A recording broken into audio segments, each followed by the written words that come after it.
যে আমি সিআরপিসি ফৌজদারি ধারা কার্যবিধি ধারা সিআরপিসির একটা এলএলবি ফাইনাল ইয়ারের স্টুডেন্টদের জন্য একটা ভিডিও লিঙ্ক করা হলো, যেটা খুবই ইম্পর্টেন্ট এবং পরীক্ষা আসার সম্ভাবনা আছে। সেটা হলো 565 সেকশন আছে, যেটা 565 দ্বারা। সুতরাং এটার এফআইআর সম্পর্কে একটা কোশ্চেন রেডি করছিল, করা হয়েছিল। সেই কোশ্চেনটার একটা বিবরণী এফআইআর হলো প্রাথমিক তথ্য বিবরণী, ফার্স্ট ইনফরমেশন রিপোর্ট। কি কে ইয়া দায়ের করতে পারে? এজাহার, যেটা এজাহার বা প্রাথমিক তথ্য বিবরণী সেম কথা। এজাহার বৈশিষ্ট্যসমূহ কী কী? এজাহার দায়েরে কোনো সময়সীমা আছে কি না? এজাহার প্রাপ্তির পর পুলিশ কর্মকর্তা, তদন্তকারী কর্মকর্তা কী কী পদক্ষেপ নিতে পারে? এই কোশ্চেনটা আসার সম্ভাবনা আছে এইটা এলএলবি ফাইনাল এক্সামে। সেটাই আমরা একটু আলোচনা করব। প্রথম হলো এজাহার বা প্রাথমিক তথ্য বিবরণী অথবা এফআইআর কী? 1898 সালে ফৌজদারি কার্যবিধিতে এজাহার সম্পর্কে কোনো সংজ্ঞা দেওয়া হয় নাই। তবে এজাহার আমলযোগ্য অপরাধ হইলে, যেটা কগনিজেবল অপরাধ, আমলযোগ্য অপরাধ হলে এজাহার সম্পর্কিত প্রাথমিক বিবরণ যা থাকা ভারপ্রাপ্ত কর্মকর্তার কাছে, থানার ভারপ্রাপ্ত কর্মকর্তার কাছে দায়ের করতে হবে। মানে এটা ঘটনার প্রাথমিক তথ্য আমলযোগ্য অপরাধ সম্পর্কে যে ঘটনাটা, সেটা থানার ভারপ্রাপ্ত কর্মকর্তার কাছে সরাসরি অভিযোগ দিতে হবে।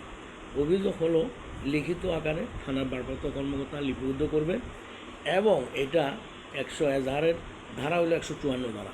154 ধারা অনুযায়ী ইনফরমেশনটা কগনিজেবল অপরাধ হলে উনি যে অপরাধটা কগনিজেবল অপরাধ, সেটা এফআইআর কেবলমাত্র আমলযোগ্য অপরাধ সম্পর্কে হবে, এবং আমল অযোগ্য অপরাধ এটা এফআইআর বা এজাহার হবে না।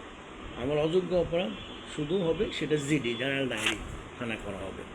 তাইলে এজাহারের কোনটা আমল অযোগ্য কোনটা আমলযোগ্য, সেটা আমল অযোগ্য সেটা বলা আছে সেকেন্ড শিডিউলে। এটা নোট করতে হবে। বৈশিষ্ট্য, এখন ক্যারেক্টারিস্টিক্স অফ দ্য এফআইআর। ফৌজদারি কার্যবিধি 154 দ্বারা বিশ্লেষণ করলে দেখা যায় যে এজাহার নিম্নলিখিত বৈশিষ্ট্য হবে। কি? নাম্বার 1, এটা আমলযোগ্য বৈশিষ্ট্য হতে হবে, মানে আমলযোগ্য হতে হবে। নাম্বার 2, এটা থানার ভারপ্রাপ্ত কর্মকর্তার কাছে দিতে হবে, মানে অফিসার ইনচার্জ ওসির কাছে সরাসরি দায়ের করতে হবে। নাম্বার 3, এটা লিখিত বা মৌখিক দুইভাবেই দেওয়া যায়। নাম্বার 4, যিনি অভিযোগ দায়ের করবেন তাকে পরে শোনাতে হবে, যিনি অভিযোগটা দিবেন তাকে পরে শোনাতে হবে। নাম্বার 5, এটা যখন শেষ হবে তখন তার টিপসই অথবা স্বাক্ষর নিয়ে নিতে হবে, যেটা শুনছেন যদি সত্য এবং এটা আপনার সাথে মিলে, তাহলে একটা টিপসই দেন অথবা একটা সাইন করে দেন ওই কাগজের মধ্যে, যেটার মধ্যে এটা লিপিবদ্ধ করা হবে। নাম্বার 6 হলো, যদি হোয়াটসঅ্যাপে বা মোবাইলে কোনো এজাহার লিপিবদ্ধ করতে হয়, নর্মালি মৌখিকভাবে কোনো এজাহার হয় না। এজাহার অবশ্যই কীভাবে হতে হবে? এটা লিখিত আকারে বাই ফিজিক্যালি আসি দায়ের করতে হবে। যদি হোয়াটসঅ্যাপে অথবা বা ইমেইলে যদি কোনো এজাহার নেয়, তো সেক্ষেত্রে থানা তদন্তকারী কর্মকর্তা বা থানার অফিস হিসাব সরাসরি যায় ঘটনাস্থলে যায় সত্যতা যাচাই করার পরে, তাহলে উনি এটা এজাহার হিসাবে লিপিবদ্ধ করতে পারেন। নাম্বার 7 হলো, অপরাধটা যদি অবশ্যই ঘটতে হবে আমলযোগ্য, যেটা আমলযোগ্য অপরাধ ঘটতে হবে। রটনা হলে এটা এজাহার হবে না। ঘটনা ঘটতে হবে, রটনা বা নাটক হলে এটা এজাহার বা আমলযোগ্য হিসাবে তো লিপিবদ্ধ হবে না বা এটা নেওয়া হবে না। নাম্বার হলো, এটা অপরাধের একটা প্রাথমিক দলিল এফআইআরটা, ফার্স্ট ইনফরমেশন রিপোর্ট। কে এজাহার দায়ের করতে পারে? এই ধারা অনুযায়ী 154 ধারা অনুযায়ী যে কেউ এজাহার দায়ের করতে পারে, যদি সুস্থ মস্তিষ্ক কোনো অথবা না ভালো এবং আদালত অযোগ্য কোনো ব্যক্তি যদি না অযোগ্য, আদালত দ্বারা অযোগ্য কোনো ব্যক্তি না হয়, তাহলে তিনি যেন এজাহার দায়ের করতে পারবেন। 10 বছর হলো এজাহার দায়ের করতে পারবেন, নাবালকের ক্ষেত্রে 10 বছর হলো, যদি উনি তখন এক্সপ্লেন করতে পারে এবং বুঝে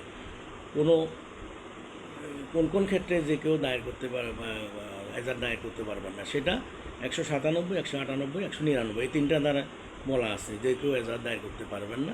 নিম্নলিখিত 4টা ক্ষেত্রে। একটা হলো, যদি কেউ কোনো ম্যাজিস্ট্রেটের সামনে কোনো ঘটনা ঘটে, সেক্ষেত্রে ম্যাজিস্ট্রেট যাকে অ্যাসাইন করবে সেই এজাহার দায়ের করতে পারে। নাম্বার 2 হলো, যদি কেউ টাকা দান নেয় এবং সে ক্ষতিগ্রস্ত হয়েছে, যে টাকা বিশ্বাসভঙ্গ কারণে যদি তার ক্ষতিগ্রস্ত হয়, সেক্ষেত্রে যার টাকা হারাইছে তিনি এজাহার দায়ের করবেন। নাম্বার 3 হলো, যে কোনো কিছু বুঝতে পারে না বা যিনি পাগল মানে জড়বুদ্ধি সম্পন্ন, সেক্ষেত্রে তার পক্ষে তার অভিভাবক এজাহার দায়ের করতে পারবে। নাম্বার 4 হলো, ফুসলিয়ে কারো স্ত্রীকে যদি অন্য কেউ বিয়ে করে ফেলে, সেক্ষেত্রে যে ক্ষতিগ্রস্ত হবে যার স্ত্রী, তাকেই এজাহার দায়ের করতে হবে। এজাহার দায়েরের কোন কোন সময়সীমা আছে কি না? এজাহার দায়ের নর্মালি কোনো সময়সীমা নাই, তবে যে ঘটনা ঘটার কাছাকাছি সময়ের মধ্যে এজাহার দায়ের করাটাই বাঞ্ছনীয়। কেন? আলামতটা রাখার জন্য, নাহলে যত বেশি দেরি হবে তত বেশি আলামত নষ্ট হয়ে যেতে পারে। সেজন্য কাছাকাছি সময় এজাহার দায়ের করলে এটা সেটার তদন্ত কার্যক্রম তাড়াতাড়ি শুরু করা যাবে এবং ন্যায় বিচার পাওয়ার পক্ষে এটা সুষ্ঠু একটা কার্যক্রম বা পালন করতে পারবে। ফৌজদারি মামলা যত তাড়াতাড়ি হওয়া যায় তত ভালো সিআরপিসিতে আলামত রাখার জন্য। আলামত এজাহার কাছে এজাহার এখতিয়ার ক্রান্তির পর কী করেন? এজাহার পাওয়ার পর মামলা থানায় ভারপ্রাপ্ত কী করেন? উনি মামলা দায়ের করা হয়, তখন ওসি এজাহার একজন সাব ইন্সপেক্টরকে ওসি সাহেব একজন সাব ইন্সপেক্টর অ্যাসাইন করেন, যিনি আইও তদন্তকারী কর্মকর্তা হিসাবে নিয়োজিত হবেন। তিনি ঘটনাটা তদন্ত করবেন। নাম্বার 1। নাম্বার 2, যে কোনো ঘটনা যেখানে ঘটবে সেটা প্লেস অফ অকারেন্স যেখানে ঘটছে ওই ঘটনার অফেন্স বা অকারেন্স, সেখানে ঘটনাটা উনি চেক করে মানে তদন্ত করবেন সেই ঘটনাটা। নাম্বার 2, ঘটনাস্থানে কোনো ব্যক্তি যদি ওখানে সরাসরি দেখেন ঘটনাটা, তার জবানবন্দি 161-এ জবানবন্দি গ্রহণ করতে হবে, জবানবন্দি নিতে পারেন। নাম্বার 4 হলো মানচিত্র বা স্কেচ আকারে ঘটনাটা আশেপাশে কী আছে, যদি ABCD সাপোজ একটা উদাহরণ হয়, এ হলো রাস্তা, বি হলো পুকুর, সি হলো বাড়ি, ডি হলো যাতায়াতের বা ডি হলো এটা বাড়ি রাস্তা অথবা একটা গাছ আছে সাথে, এটার একটা স্কেচ দিয়ে বুঝাইতে হবে ঘটনাটা বিবরণের জন্য। নাম্বার 4 হলো ঘটনা সম্পর্কে যারা জানেন তাদের জবানবন্দি মানে 161-এ তার থেকে জবানবন্দি নিতে পারবেন, যারা ওখানে সরাসরি ঘটনাটা দেখছে। এটা নাম্বার 5 হলো আলামত রক্ষা করা ও জব্দ তালিকা, আলামত অনুযায়ী একটা জব্দ তালিকা সিজার লিস্ট করা। আলামতকারী যাতে নাম্বার 6, এটা নাম্বার 5। নাম্বার 6 হল আলামত পরীক্ষাগারে পাঠানো হবে, প্রয়োজনীয় রিপোর্ট তৈরি করা, পরীক্ষা করে পাঠানো, যেমন কোনো ছুরি, কোনো ধরনের ধারালো অস্ত্র, পিস্তল যেটাই থাকুক এটা পরীক্ষাগারে পাঠানো হবে, সেটার একটা পোস্টমর্টেম রিপোর্ট আলামত পরীক্ষাগারে পাঠায় ওইটা কোনটা যে লাশ হইলে আর কি মারা গেলে ওখানে পরীক্ষাগারে পাঠায় একটা পোস্টমর্টেম রিপোর্ট তৈরি করা হবে, যেটা লাশ হইলে। নাম্বার 7 হলো উনি একটা সিদ্ধান্ত লাস্টে ওসি সাহেব বা যাকে তদন্তকারী কর্মকর্তা আইও তিনি একটা সিদ্ধান্ত দেবেন, সেটাকে পিআর বলে, পুলিশ রিপোর্ট, সেটা তৈরি করে 173 ধারা অনুযায়ী তৈরি করবেন এবং সেটাই হলো ফাইনাল রিপোর্ট, পুলিশ রিপোর্টটা, সেটা আদালতে সাবমিট করবেন।